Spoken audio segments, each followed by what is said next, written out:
বিসমিল্লাহির রহমানির রহিম। আসসালামু আলাইকুম। কেমন আছেন সবাই? আলহামদুলিল্লাহ ভালো আছি। দোয়া করি আপনারাও ভালো থাকেন। ঈদ মোবারক। দেখেন আজকে ঈদের তৃতীয় দিন। আমি আজকে আপনাদের সাথে একটা রেসিপি শেয়ার করব। চলে আসলাম আপনাদের সাথে শেয়ার করব বলে। আমি একটা কড়াইতে পেঁয়াজ কুচি দিয়েছি, বেশ খানিকটা বেশি দিয়েছি, 5-6টা কাঁচামরিচ ফালি করে দিয়েছি, লবণ দিয়ে দিয়েছি পরিমাণ মতো। দেখুন তো এই মাছটা কে কে চিনেন? এই মাছটা কে কে চিনেন বলেন তো? এই মাছটার নাম কি? এটা হচ্ছে কাজুলি মাছ। এই কাজুলি মাছটা আমি আজকে রান্না করব, তো ভাবলাম আপনাদের সাথে শেয়ার করি। দেখেন আমি মাছটা ধুয়ে পরিষ্কার করে নিয়েছি, কেটে ধুয়ে পরিষ্কার করে নিয়েছি। বিসমিল্লাহির রহমানির রহিম। আমি এখানে পরিমাণ মতো তেল দিয়ে দিলাম।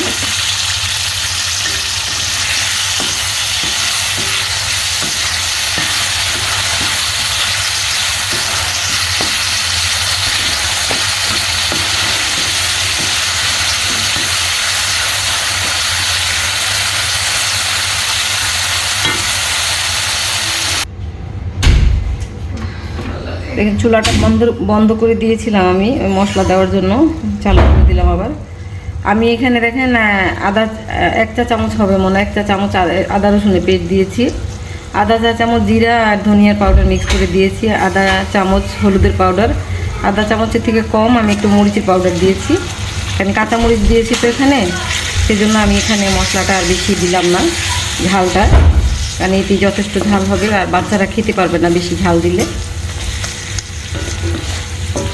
আর সব তরকারি ঝাল বেশি হলে কিন্তু ভালো লাগে না। কোনো কোনো তরকারিতে ঝাল বেশি দিতে হয়, সেটা ভালো লাগে।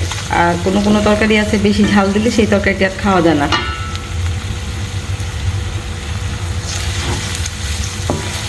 মশলাটা একটু ভুনা করে নিব আমি। মশলাটা একটু ভালো করে একটু ভেজে নিব, যাতে কাঁচা মশলার গন্ধটা চলে যায়। তারপরে আমি একটু পানি দিয়ে আবার মশলা কষাবো। আমার এই কাঠের চামচটা দিয়ে নাড়তে আমার খুব ভালো লাগে। এটা অনেক সময় দেখা গেছে অনেক ভালো চামচ আছে ঘরে, কিন্তু আমার সেটা দিয়ে নাড়তে ভালো লাগে না। এই কাঠের চামচটা দিয়ে নাড়তে কমফোর্টেবল লাগে। আর মানে অনেক দিন থেকে এই কাঠের চামচ দিয়ে নাড়াচাড়া করে রান্না করি, তো সেজন্য অনেক ভালো লাগে। তো আমার বাচ্চারা রাগ হয়। আম্মু এই চামচগুলি খারাপ হয়ে গেছে, তাও আপনি এটা দিয়ে রান্না করেন কেন? এটা দেখতে খারাপ লাগে। আমি দেখ, এটা দিয়ে দেখতে খারাপ লাগলেও এটা দিয়ে নাড়তে খুব ভালো লাগে। আমার কাছে ভালো লাগে, আমি মজা পাই এটা দিয়ে নেড়ে, সেই জন্য আমি এটা দিয়ে নাড়ি। আচ্ছা, আপনাকে কতগুলো চামচ নিয়ে দেওয়া হয়েছে সুন্দর সুন্দর, আপনি ওটা ব্যবহার করেন না। আমার কাছে ভালো লাগে না, এটা দিয়ে করতে ইজি লাগে। আর এখান দিয়ে দাগ পড়ে যায় মাঝে মাঝে, ওই যে রান্না করার সময় ওই চুলার কিনারে রাখি, যে অনেক সময় চুলার জালটা বেশি থাকলে তখন দেখা গেছে যে মানে হালকা একটু আছে এরকম পুড়ে যায়, দাগ পড়ে যায়। তা মশলাটা একটু ভেজে নিচ্ছি ভালো করে। মশলাটা ভুনা হয়ে গেছে, আমি এখানে মাছগুলো দিয়ে দিচ্ছি। এই কাজুলি মাছের তরকারিটা আমার মা বেশি পছন্দ করতো। বিচামপুরের মানুষ তো, মানে অনেক পছন্দ ছিল আমার মা। তারপর আমার খালাদের একটু পানি দিয়ে দিচ্ছি, কারণ এই মাছটা নরম তো ভেঙে যেতে পারে, সেজন্য একটু পানি দিলাম কষানোর জন্য। বেশি নাড়া যাবে না এই মাছটা, বেশি নাড়াচাড়া করতে গেলে মাছটা ভেঙে যাবে। আমি যে প্রথমে একবার নেড়ে দিব শক্ত থাকতে থাকতে, তারপরে আমি আর নাড়বো না এটা, বাস হাত দিয়ে ঝুলায় দিব, এইভাবে ঘুরায় দিব। একটু কষানোর জন্য রেখে দিব, এখন ঢেকে দিব একটু। দেখুন মাছটা মোটামুটি কষানো হয়ে গেছে মাছটা। আমি একটু পানি দিব এখানে, সামান্য আর একটু পানি দিব।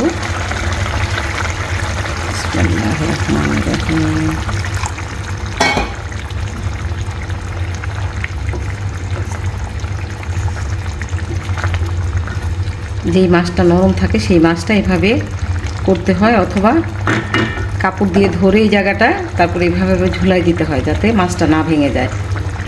মাছের টমেটো কেটে রেখেছিলাম। দেখেন এটা আমার গাছের টমেটো, চেরি টমেটো, খুব মজা এবং টক।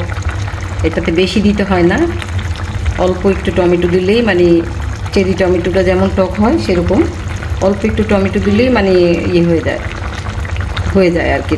টক টক থাকে, ভাবটা লাগে না এত বেশি। আমি টমেটোগুলো দিয়ে দিলাম, আমি আবার ঢেকে দিব। টমেটোগুলো এই পাশ করে দিই, তাহলে টমেটো থেকে তাড়াতাড়ি রসটা বের হবে এবং টমেটো সিদ্ধও হবে তাড়াতাড়ি। উপর করে দিলাম।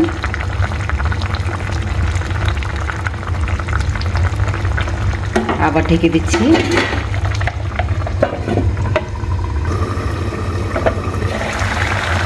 কিছুক্ষণ পরে ফিরে আসলাম। দেখুন আমি একটু ধনে পাতাটা দিয়ে দিব এখন, কারণ যেটুকু ঝোল আছে সেটুকু আমার লাগবে, একটু একটু করে সবাইকে দিতে হবে। তো একটু ঝোল না রাখলে, সামান্য মাখা মাখা ঝোল বলে এটাকে, একটু ঝোল না রাখলে আবার খেয়ে টেস্টও পাওয়া যাবে না। সেই জন্য আমি ধনে পাতাটা দিয়ে দিব আর চুলাটাও বন্ধ করে দিব। ধনে পাতা দিয়ে আমি 1-2 মিনিট রাখবো, রেখে আমি চুলাটা বন্ধ করে দিচ্ছি।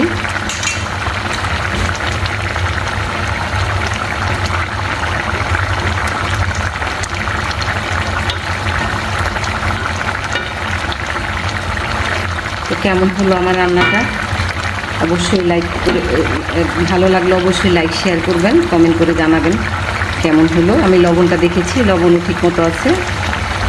আবার ঢেকে দিচ্ছি এটাকে। আজকে কাজুলি মাছ চচ্চড়ি করলাম, আপনাদের সাথে শেয়ার করলাম। ভালো লাগলে অবশ্যই লাইক শেয়ার করবেন, কমেন্ট করে জানাবেন কেমন হলো। তো ভালো থাকবেন সবাই। আল্লাহ হাফিজ, আসসালামু আলাইকুম, ঈদ মোবারক। চুলাটাও বন্ধ করে দিব এখন।